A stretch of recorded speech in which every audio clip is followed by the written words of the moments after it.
Okay, well, thank you so much. Of course, different views, as we said earlier. Now, as we promised, we would talk to all the leaders involved in this process, and there is one country that we've not spoken with yet, and that is Albania, but you heard it from the commissioner himself. Countries she believes are the front runners is Albania and Montenegro. So on that note, I'm happy to say we are now joined. He could not be with us today for, well, things that happen in politics, last-minute situation, but he is with us now. It's the Prime Minister of Albania, Rama, who should join us now online, and he will be interviewed by my colleague, Sasha Vakulina. Thank you very much.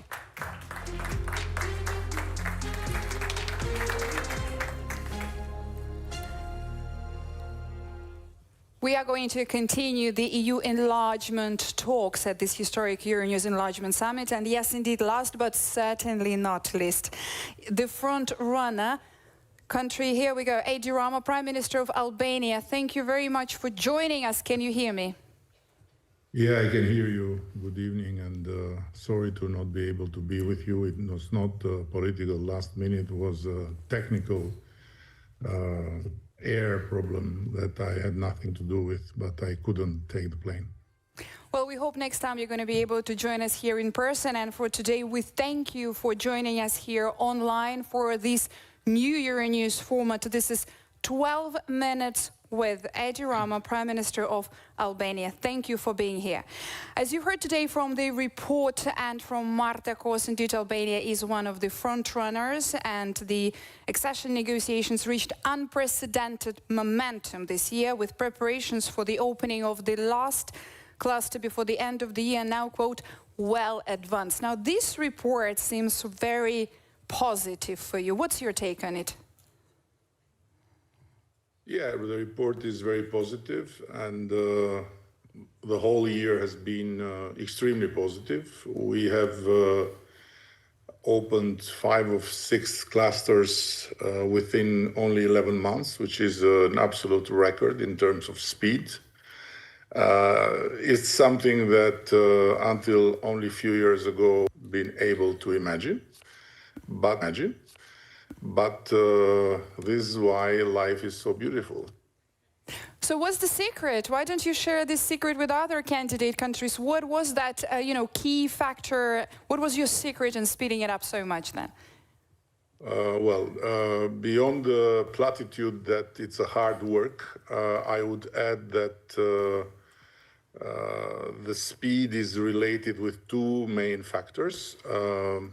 On one hand, during what I call years of humiliation, which were the years when the EU Commission was recommending to the Council to open accession talks with Albania, and we were rejected by few countries, we stubbornly prepared for the moment of the opening, and we trained in the hardest way with all our team by simply saying to ourselves, our moment to show our true colors will come, and for that moment we have to be ready. And as a matter of fact, when the moment came, we were much more advanced than maybe others in that precise moment of the opening. Well, given that this has been indeed a very long process for Albania, it has been 16 years altogether.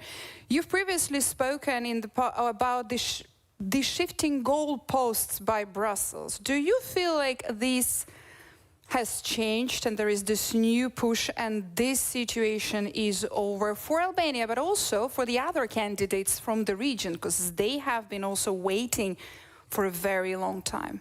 And here comes the factor number 2, which is exactly Brussels, that changed its approach and woke up.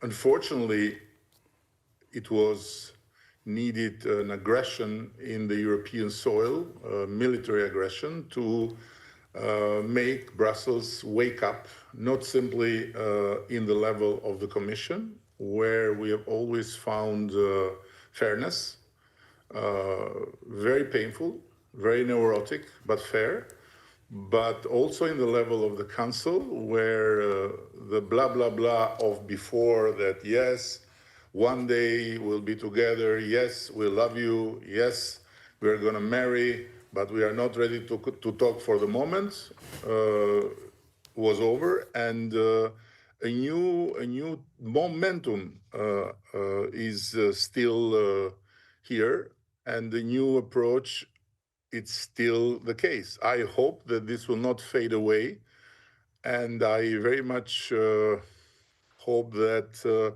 we will finally get together around the same table. Yeah, I was about to ask you about whether, whether this momentum and this situation of more of serious commitment, as you described there, whether it is going to last. Albania is now considered one of the front runners. Your goal is to enter the EU by 2030. Now, how do you also see this situation with the shifting goalposts by Brussels changing or possibly not changing for the other countries in your region? I didn't get the last part of the question. I will repeat that, Prime Minister. You said that indeed there is a big... What I said I know, but I don't know what you said. The question was, do you feel this change by Brussels also now being implemented and being seen for the other countries from your region? Well, for this you have to ask Brussels, but as far as I am concerned, I might tell you that the 2030 is not a date that I saw in a dream, but it's a deadline that is the result of a very simple calculation. We start from the fact that together with the Commission, in full consensus with the Commission, we have agreed on a calendar that is very ambitious, but it's doable, of homework for us to conclude the accession talks, the negotiations, at the end of 2027. There is a possibility to do it even faster, let's say in the first half of 27, and would be reasons for that, but let's say end of 27. And then the average time we have looked into when it comes to the 27 parliaments to ratify the decision is around 2 years, and this is how we envisage Albania to sit around the table of the EU on 2030. But of course, we are not at all against to be there faster. Now, when it comes to the region as such, I would fully agree, and I echo the words of David McAllister previously, who said this is a very merit-based process. Everyone has its own path, and everyone has to fulfill its own obligations and to do its own homework. So, and there are different characteristics in the region. There are different countries, different histories, and so on and so further. When it comes to us, I can say with a very loud voice that we are the most Euro-optimistic nation in Europe, or as Donald Trump would say, on Earth. Prime Minister, there is a specific focus as well by Brussels. This is slightly on the downside, probably, of the report, with the focus from Brussels coming regarding the issue of corruption. Now, what I want to ask you is that Albania is the first country in the world to appoint an AI as government minister, specifically tasked with fighting corruption. Now, would you give us an update? How is Diela doing? How is her and your fight going on? Before going to Diela and her fight, let me remind you and everyone that has still the patience to follow this long day of yours, for which I'm very grateful, that Albania is doing something unseen and unique in the whole region. Our justice reform and our recognition of the not only de jure but the de facto independence of justice and the full-fledged operation of a special structure against organized crime and corruption has practically created in Albania and for Albania the example that the fight against corruption is something that goes very, very much beyond words, very much beyond makeups, and it goes very deep, and it goes very,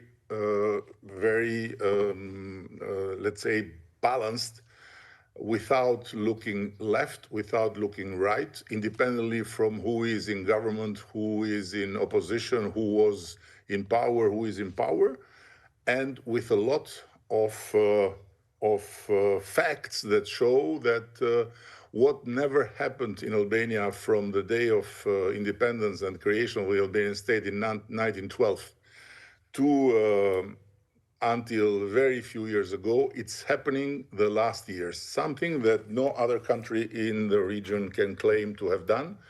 And this is not to say that we are better than the others, but this is to say that we have taken it very seriously.